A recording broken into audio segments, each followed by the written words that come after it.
You ask Tiger to solve. This deals with linear equations with one unknown. The final result is y equals -2. Let's solve it step by step. Swap sides.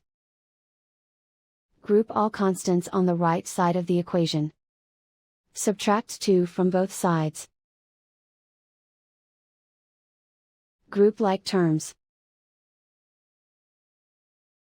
Simplify the arithmetic.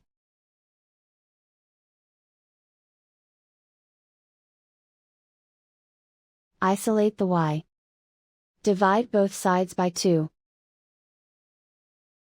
Simplify the fraction.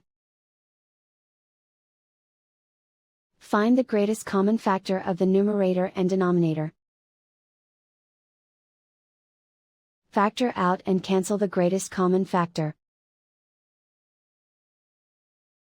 And so the final result is y equals -2.